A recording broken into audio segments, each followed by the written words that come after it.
अगर आपने group D के लिए ऑनलाइन किया है और आप ग्रुप डी एग्ज़ाम देने जा रहे हैं, तो ये वीडियो आपके लिए बहुत ही इम्पोर्टेंट है, क्योंकि मैंने भी अप्लाई किया था और मैंने अभी एग्ज़ाम दे चुका हूँ। मेरा पेपर कल था मेरा पेपर, और मैं एग्ज़ाम दे के आ चुका हूँ। तो मैं आपको बताऊँगा कि आपको क्या क्या पढ़ना है और आपको क्या क्या नहीं पढ़ना है। फालतू की चीज़ें नहीं, सिर्फ काम की चीज़ें। मतलब आपने अगर सब कुछ पढ़ लिया है तो सब कुछ मत पढ़ो, कुछ कुछ सिलेक्टिव ही पढ़ो। अभी तो 1 महीना चल रहा है, आपका एग्ज़ाम अगर आखिर में है इस महीने के, मतलब जनवरी 16 तक का डेट है रेलवे ग्रुप डी का। अगर आपका एग्ज़ाम अगर जनवरी के महीने में लास्ट में है, तो ये आपके लिए बहुत ही हेल्पफुल रहेगा।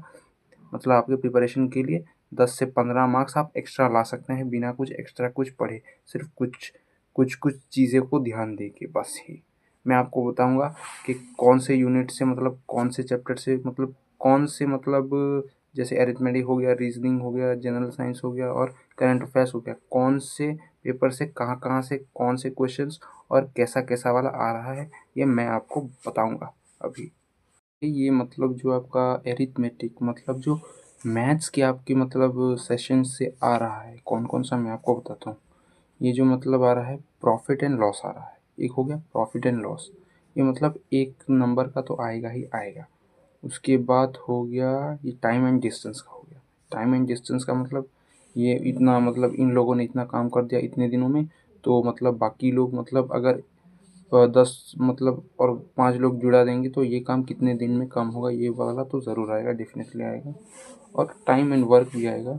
और इसकी उम्र अगर इतनी है तो मतलब प्रॉब्लम ऑन एज वाला भी आएगा। अगर इसकी उम्र इतनी है, इसकी उम्र इतनी है, तो तीसरे की उम्र कितने वाला आएगा।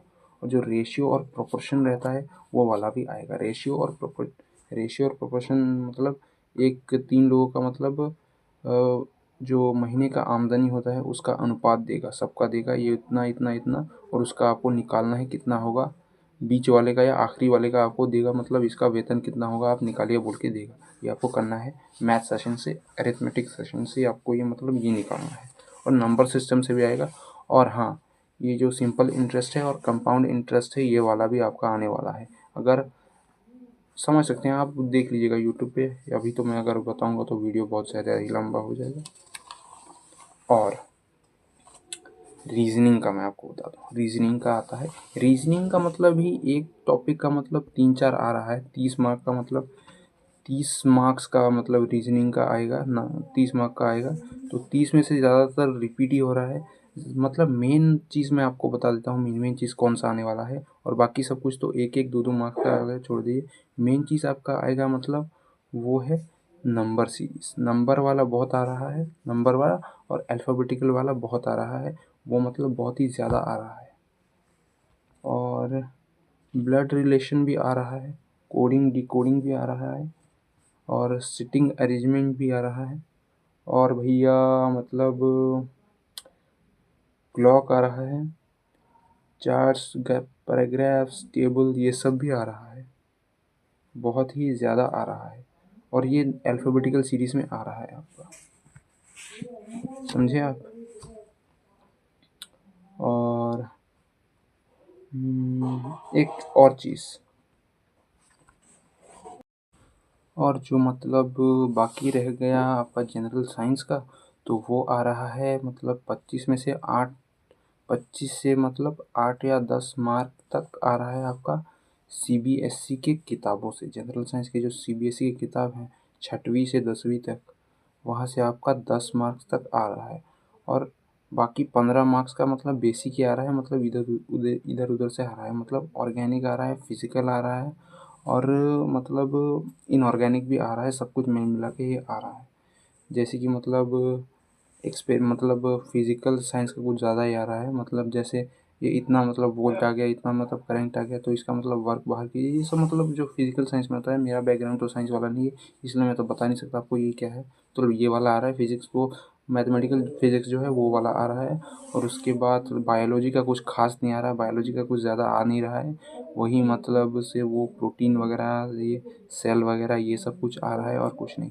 और आखिर में जो रह गया जो करंट अफेयर्स का, जो जीके का, वो तो मतलब क्या बताऊँ आपको, गज़ब ही आ रहा है। आपको अगर पढ़ना है ना तो आप जीके वगैरह किताबें मतलब जीके के जो किताब वगैरह होता है वो मतलब वो बिल्कुल ही छोड़ दीजिए। आप उसको मतलब छोड़ दीजिए, फेंक दीजिए, कूड़े में डाल दीजिए। आप कुछ पुरानी चीज़ें मत पढ़िए, या फिर मतलब 2024, 22, 23 का मतलब कुछ आप वो मतलब आपको देखना ही नहीं।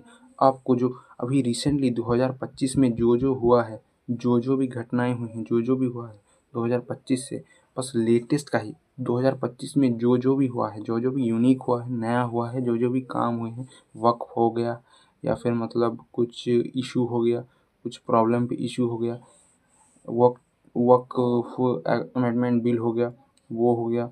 उसके बाद मतलब जो काठमांडू समिट हुआ अभी, जो इधर हुआ, वो भी आया था। मतलब ऐसा कुछ होगा जो 2025 में लेटेस्ट हुआ हो, मतलब जो भी हो लेटेस्ट जो भी हुआ हो, तो आप वही वाला पढ़िए और कुछ मत पढ़िए, क्योंकि आपको वही मतलब हेल्प करेगा, आपको वही हेल्प करेगा। और मतलब पुरानी चीज़ें तो आपको छुइए ही मत, बस यही पढ़िए।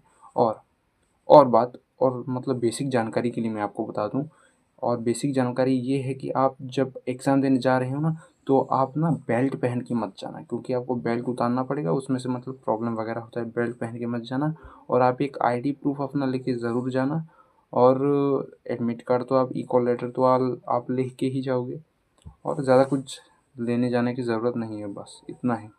और ट्रेन का, और जो ST SC वाले हैं उनको तो मतलब ट्रेन टिकट बुक करने की ज़रूरत नहीं है, उनका तो फ्री ही होता है। तो आप इसी तरह मतलब सब्सक्राइब और लाइक कीजिए एजुकेशनल वीडियोस मतलब जानने के लिए। Thank you.